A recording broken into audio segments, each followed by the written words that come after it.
Welcome everyone, this is Franco. And I'm Nathan. And welcome back to our weekend review. We're going to give you some stories regarding what has happened since last week, some quick stories that popped up, and some other stuff that we're going to go in a little bit more in depth.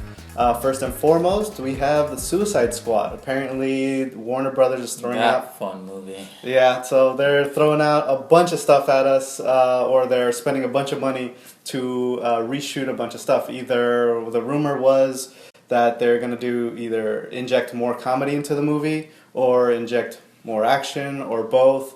So they shot most of the movie, but now they want to do reshoots because they think they want to make it funnier? They want to make it funnier, or they want to make it more action. I don't understand the whole... Okay. Warner Brothers has the money to throw at these projects, and basically they got to rebuild the sets, call everybody, because apparently this movie finished shooting sometime last year. Yeah. So who knows what the other actors' schedules are, and you got to pay them to come back and this that, and the other. So Warner Brothers has the money, and I guess they saw some things that needed to be fixed. This could either be a good thing for the fans or something to save their asses at this point. I'm pretty sure that's kind of what it's leading toward, like ass saving, because someone saw it and be like, hey, this movie's kind of boring, and we just saw what happened with Batman and Superman, so right. Well, I'm getting a different vibe from Suicide Squad. I'm thinking what it is that between the last two trailers, they have already shown every single joke in the entire movie. So I'm thinking that's the case. Oh, okay. Well, yeah. And then they gotta tend to overshare. Yeah, so they need to throw a little bit more into the movie. So that's what I'm thinking. Hopefully, it turns out better. I'm still hopeful for the movie. So I want to see this, and hopefully, it's better for the fans. And speaking of something that could be an overshare, if you haven't heard by now, this news has kind of been around for a little bit, but there is going to be a team up, as it were, in a non-superhero universe or in a superhero universe. I guess it depends on how you look at it. Yeah. But the Men in Black franchise is getting a reboot, but this time they're getting a reboot with the Jump Street franchise. So if you saw 21 Jump Street and you saw 22 Jump Street, well, now they're combining both movies. So Men in Black and Jump Street is now going to be the MIB Jump Street 23, I believe, is the official name of the movie. Right, and at first I thought it was a rumor until I actually saw the logo for it. So there's an official logo for it. And it's all the major players in terms of at least the Jump Street franchise. So Channing Tatum and Jonah Hill. Yeah. So I don't know what they're gonna do on the MIB side. They have to have Will Smith. They have to have. Then I don't think they're gonna have Will Smith because they're rebooting the franchise. So I think it's gonna be probably like another young, fresh pair like with Jump Street, like with Channing Tatum and Jonah Hill. So I'm pretty sure that's what they're gonna do. In my opinion, I think. The movie doesn't hold water until Will Smith signs up, because then it's just some dudes. Okay, but you still want to see Independence Day, and he's not going to be in it. Yeah, but there's enough of the other cast. There's enough of the other cast in the other one. Sorry. Yeah, there's enough of the other cast in the other one. But in Men in Black, the only person that's left is Will Smith. Tommy Lee Jones. But I don't think Tommy Lee Jones is going to mesh. It doesn't matter, but you still want... I don't understand. Either way, if you're a fan of the franchise, or either one of the franchises, you can keep an eye out and see what's up next. Well, we'll see what happens. As long as it's as funny as 22 Jump Street, I'm happy. And something that doesn't make me happy, talking about reboots... Well, I don't know why it doesn't make you happy, but alright. It could be weird. Is mother freaking Jumanji getting rebooted? Why in God's green earth? I get it. You own a property. You want to milk it for everything that it has. Well, there are no original movies. There aren't many original movies coming out of Hollywood anymore. But there's one, and I'll get into that a little bit later. But so the story goes that The Rock and Kevin Hart are going to reboot Jumanji for some god-awful reason. I don't get it either, why you would want to reboot a movie that came out a few years ago. And not even just that, but you have already had Robin Williams play the main character. How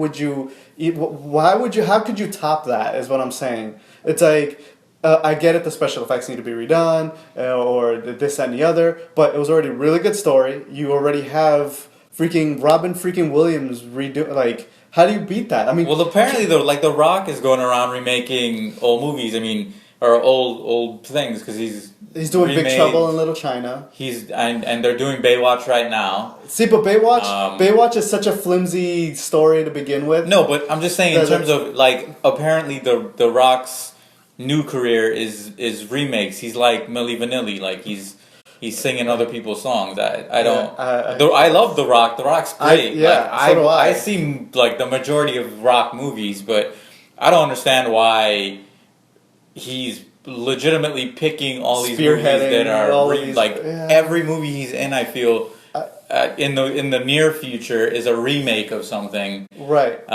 So it's a little weird, but I mean Kevin Hart and The Rock in a Jumanji. I don't like. Who's gonna be what exactly? And I mean you can't. I mean it was a bunch of kids. I mean if you're not familiar with Jumanji, the whole premise behind that is. The little boy version of Robin Williams comes across this board game, and basically what happens is he gets trapped in the board game for X amount of years, and these two kids, I think they might have they looked almost exactly like the kids from the first Jurassic Park, if I can remember correctly. But they all start playing the game and unlock Robin Williams out of the game. And then hilarity ensues, so to speak. So Robin Williams was like epic in that movie, and you can't compare Robin Williams to Kevin Hart. They're just like, well, they're different kinds of comedians. They're not. I mean, one is a comedy legend, and I guess Kevin Hart is a comedy legend in his own right. And I'm not taking away from his comedy, but. Robin Williams is like, to me, in my opinion, an Oscar quality level. I think he did win an Oscar, but either way, he's a legend of comedy as opposed to Kevin Hart, who's sort of recently on the scene and obviously making waves and doing his thing. Yeah. But it's a weird thing to remake, and I'm not digging it all that much. And speaking of other things that I don't get, they've officially confirmed a Now You See Me 3. So for those of you that are a fan of the franchise like me, I think we're gonna do a throwback video we have to because I haven't seen it. I haven't seen any of it. It's really really good. It's got Woody Harrelson in it. It's got Mark Zuckerberg in it, or whatever his name is. The guy who plays Lex Luthor. There you go, Mark Ruffalo. Don't steer away from that because apparently he's a really good actor. He's just not in that movie. Just not in that movie. But and who else? And Isla Fisher and anyhow David Franco. So it was a really good movie to come out when it first came out, and then the sequel that is coming out. So the Now You See Me 2, they did replace Isla Fisher. I think because of. I want to say it was because of scheduling reasons. I'm not 100% sure. I'll have to look into that more for you guys. But they've officially confirmed the Now You See Me 3, which is great news for me because I really like the franchise. So that's awesome. And you know what? I'm okay with sequels. It's the reboots that I have. That's the thing that bothers me. I'm take the story in a different direction, but don't completely scrap a good thing. I think it's. I'm moving on. I could be here all day for that. But speaking of good things being made, if you haven't heard by now, Disney is creating a Star Wars land or Star Wars themed areas at their parks. So there's gonna be a Star Wars themed land at Disneyland in California. Yeah, it just broke ground. And they just broke ground. So that's big news for everyone. I think it was last Thursday, I think, that they broke ground. Yeah. And they're also doing a land at Disney World in Florida, in Orlando. So there are going to be 2 sets of Star Wars for both of you. If you can't make it to the East Coast, you can get it on the West Coast. If you can't get it on the West Coast, you can get it on the East Coast. But there will obviously have different things, but they've just started breaking ground on that, and apparently one of the rides was that full size. It's basically you can control the Millennium Falcon and sort of go on your own adventure, and then there's another one that takes you into the battle between the Alliance and the new the Rebels and the Empire. No, but that's the new one. It's the new one. What is in the new one? It's still Rebels and the First Order. There you go, the First Order. There you go. So that's gonna be two of the big rides there. Yeah. So be on the lookout for that. Absolutely.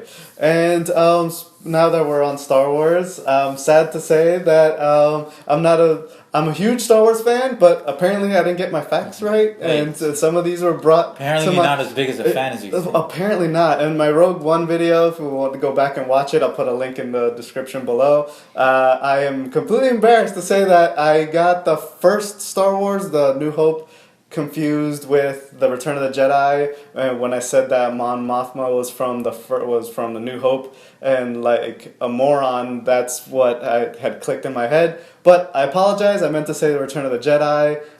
So yeah, now hang my hat in embarrassment.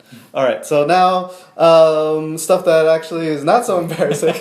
Things. Now we're gonna get into actual. Yeah, wipe the egg off my face. Exactly. Yeah. For people that actually know things like this half of the camera. Yeah. We're gonna go into some Civil War news. Yep. So Civil War was premiered, I believe it was last Thursday, and that's the big Hollywood red carpet premiere where all the stars come out. And there was even like this live feed on YouTube. Did you watch the live feed? I never watched the live feed. I watched it, and it was. I didn't know there was a live feed. No, so I watched it, and it was kind of funny. There was a lot of awkward interviews because the girl that was doing the interviews. There's two girls. Was it like a Marvel done YouTube thing, or was yes, it like it was no. It was an actual Marvel thing, and I think they hired out. I remember seeing that girl before.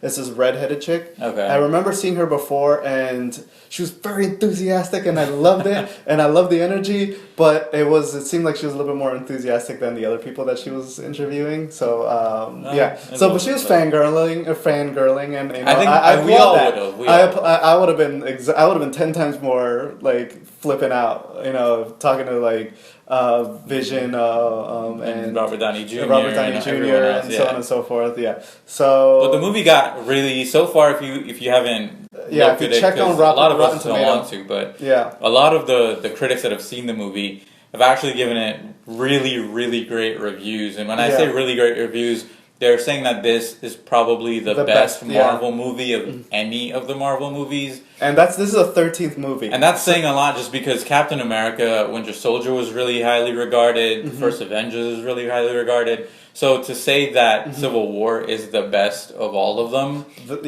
is saying a lot. And what a lot of reviews are saying is that you get a really great, well-told story in this one, along with amazing and new type action sequences. So we're gonna see things we've not seen before. So and not only that, but like the airport scene that you see in the trailer. Apparently, what you've already seen in the trailer is nothing. You haven't seen anything yet from mine. I haven't seen it. I've already bought my tickets. I'm gonna be there the first. I haven't bought. I've got to. I'll be there. No, I don't. That $2 surcharge on Fandango is some crap. But I go around that and I input my Stubbs card or my Regal card in there, and that's one problem solved. They don't charge. Oh, if you put the I didn't know that. So skip all that. There you go. So quick little hack, life hack. There you go, life hack, and skip the $2 charge. Yeah. So I've already got my tickets, and I'm gonna be there on Thursday, and we're gonna be reviewing it. Shortly after, we're gonna hit you with a non-spoiler review. We're gonna hit you with this really like grimy in-car at nighttime in a parking garage outside of a movie. Yeah, we want you to know what review. So we're gonna give you one of those like get really into it, people. Yeah, exactly. we're gonna be like full like midnight like. Super hype after the movie. So. Exactly. And then we're going to calm down, gather ourselves, and then hit you with a full-on spoiler, and we're going to wait a little bit. Well, one of us is going to calm down. Other people, I not probably name any names. I won't calm down at all. I'm already like buzzing as it is. All right, so moving on.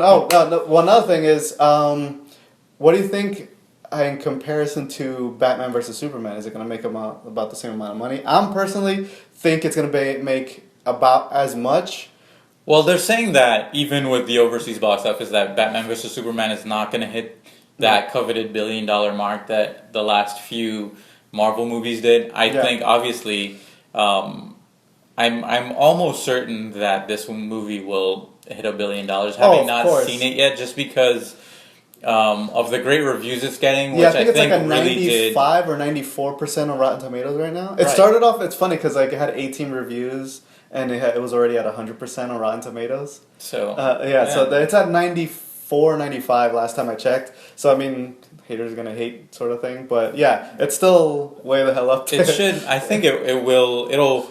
I don't think a movie review, for example, whether it's really famous movie reviewers or us, I don't think a movie review really stops someone from going out to buy a ticket. Like I said with Batman vs Superman, people really just wanted to see Batman and Superman duke it out on a screen together at the same time for the novelty of it. So even if it did have bad reviews, it probably wouldn't have affected it that much. But after like your friends had seen it or one or two people had seen it, it's that and they tell you it's crap. Then it'll hurt it, which I think is what happened with Batman vs Superman. That's exactly. It's that second week that's gonna make you're gonna see the difference. Right. Civil War with the good reviews, and it's probably gonna keep carrying over past. And as biased as I am as a Marvel fanboy, nothing against the DC.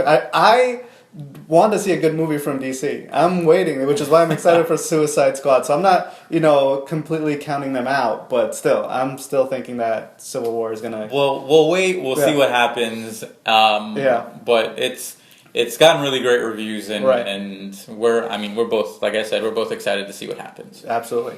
Okay, so steering away from movies, switching gears into some gaming. Some gaming. We heard recently that I think it just hit. And this is kind of stupid, but I'll skip into it. We have Ubisoft. So Ubisoft made a division which we're fans of, but apparently they're going to start punishing players who use. Was it glitches or?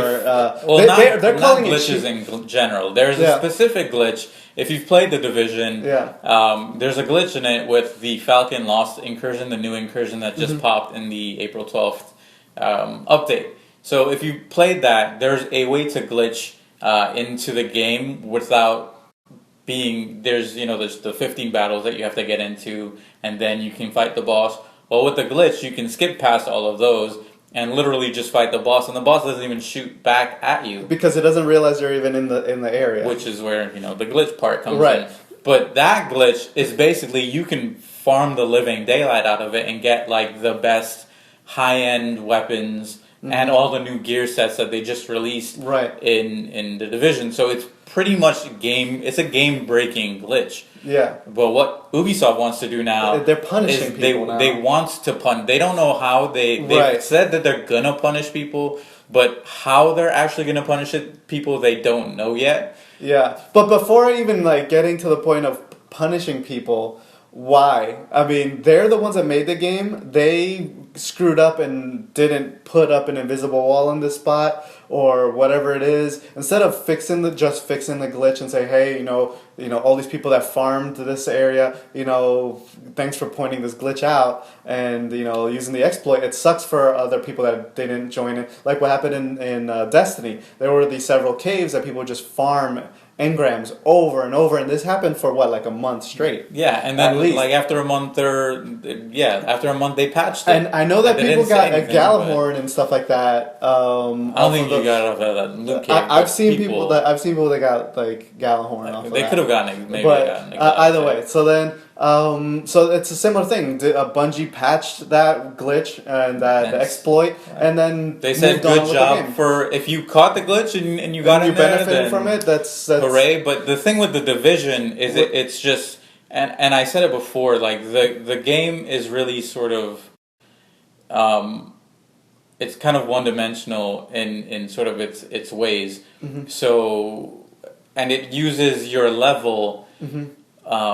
Differently when you play PvP versus PvE. Right. So what's happening now is everyone that's gotten all the sick and high-end gear sets are going into the dark zone where it's not level equal like in Destiny when you play PvP.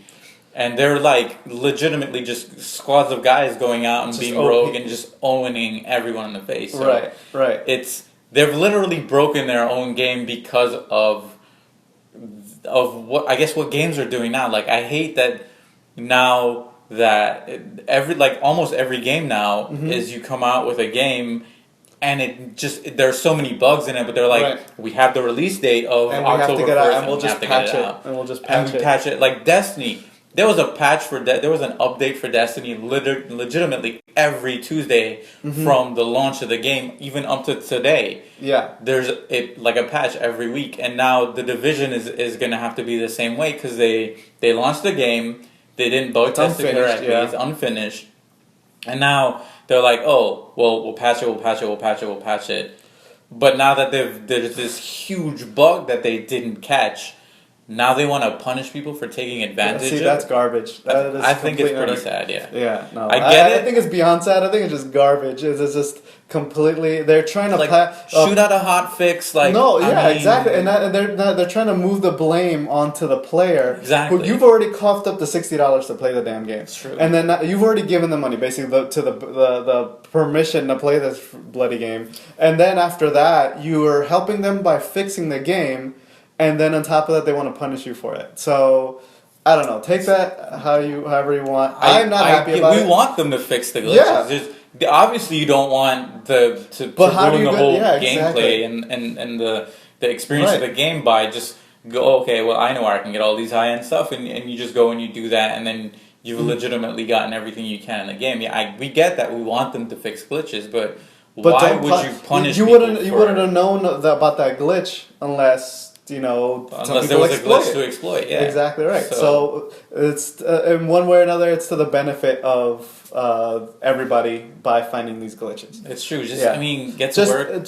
Throw out a hot fix and then move on. Leave well enough alone. Yeah. Exactly. If you got in when you got in, then great. If you didn't, then you didn't. That's just. Sometimes it's how it works. Yeah, exactly.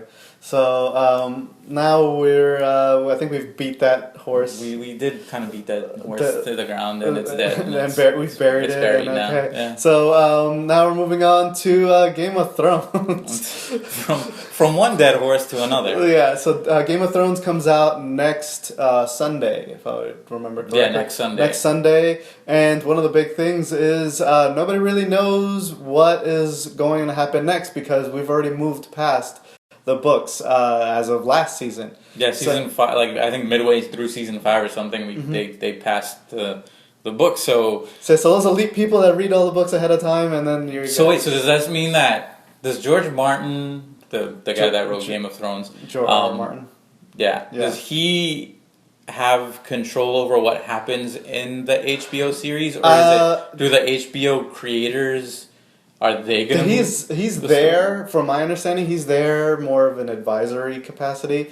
Obviously he's the guy who wrote the book, so he'd be the best person to speak to better understand the story. No, but if I'm like the HBO exec, or if I'm HBO and I really like the way like Arya is like, I really like her character, I really like that actress, and I want her to win the Game of Thrones or to be the one left standing at the end. Yeah. Like, do I go ahead and just make that happen, or is George Martin sitting there thinking like, well, it was really Daenerys that is supposed to come out on top at the end of all my books, but I haven't written the books yet. So whose direction is that? I would imagine there's an outline somewhere, and you would hope that. I would hope so, because do they have to follow it? I don't think so. I think that's why he's still probably on set to kind of, he's probably in the writing room in there, and they're doing their scripts, and then have him maybe review them. I am curious as to that process. I want to see. Do they write the scripts and then give it to him and be like, "Hey, is this true to the story?" Or I want to imagine that's what it is. I want to imagine that. I mean, there have been differences from my understanding I haven't read the books personally, so. I would imagine there's some fact checking there, but like the Walking Dead series, they've already branched out from the comic books, but they have Robert Kirkman, who wrote the comic books, on the committee to see what's up. See what's up. So he's there, and there's a lot of suggestions that he gives that if the one comic book or one story arc was different from the comic book, but in the sense that he maybe wanted to make it better than it was in the comic book, or better ideas because now you have other writers involved. But I think that it's going to be a better story now that well, actually not even so much better. There is going to be a story now that they've moved past the books.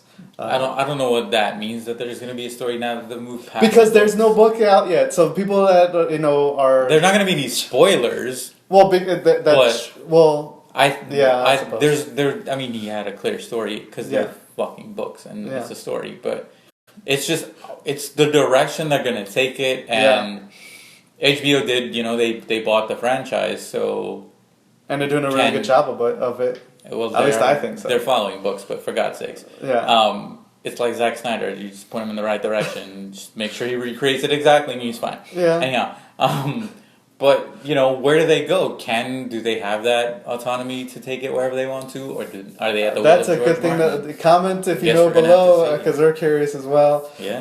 And my understanding is the premiere for that was last. The red carpet premiere was also last week. Gotcha. And they showed the first episode to his audience of famous people, hoity-toity type of deal. But apparently everybody liked it. It could be a biased opinion because everybody was probably involved with it. But my understanding is it was a very good episode, and you also have mentioned, or we read somewhere that the seasons are going to get shorter. They're thinking about making the last, because obviously we've run the course of the books, and we don't know how much longer Game of Thrones is going to continue. So what they want to do is to have shorter seasons in the final couple of seasons. So I don't know how you can have a shorter season, because I think a Game of Thrones season like 13? It's like 12 or 13 episodes.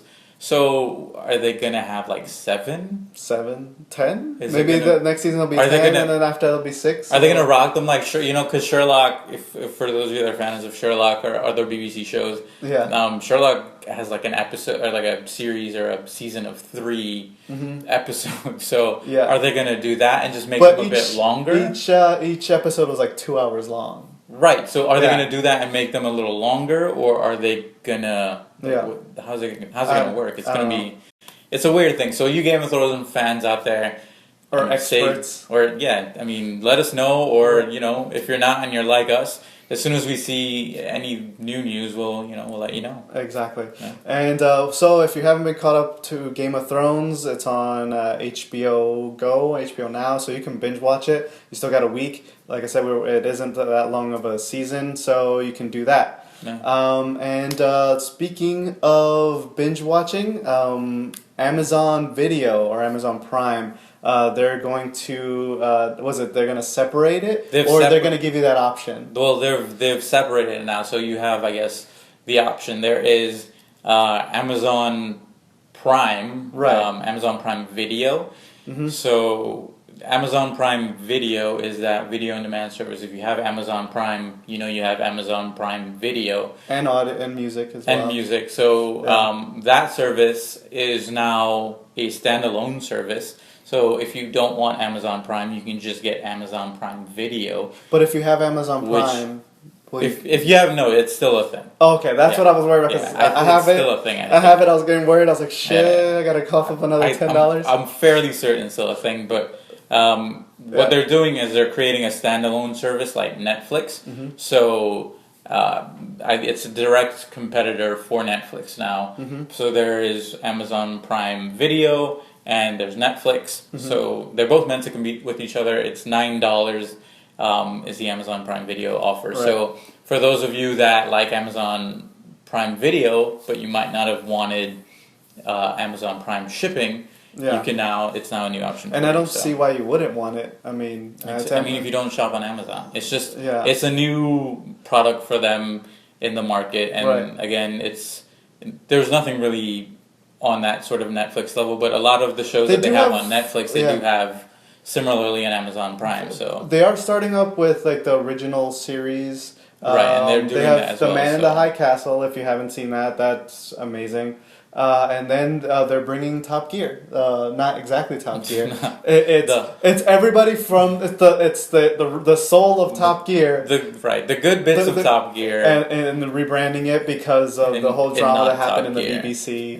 Because my understanding is the original, I guess, on paper Top Gear is. They're already redoing that one. I think Joey from Friends is in it, and two other British presenters that. No, I think it was a total of 5 people now. Oh, I didn't. And from my understanding, from what I've been reading, it's not all that spectacular. But with another tangent, because we love our tangents here. So yeah, Amazon Prime, you have that option. You don't have to pay the full Prime. So now we have, price. For all of those that like this content and the online content, now you've got Amazon Prime Video, you've got Netflix, and you've got Hulu, all coming out with new original content. So, does this mean we're going to have to pay $9 for Netflix, $9 for Amazon Prime, and $9 for Hulu just to get everything that we want to see?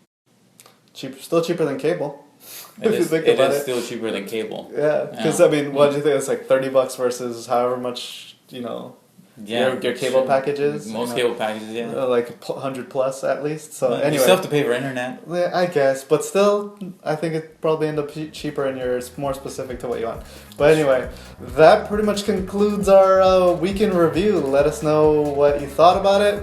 If you have any suggestions in the comments below. Also, we're gonna put a few videos in the comments as well. In the comments in the description, so you can take a look and see my egg on my face for that Rogue One video. Let us know what we've missed, what we need to cover, and if you hit that like button and subscribe, we'd appreciate that. Absolutely. Actually, don't just click it. Smash the shit out of that subscribe button and the like button. And again, thanks everybody for watching. Please like and subscribe. And on that note, we're out of here.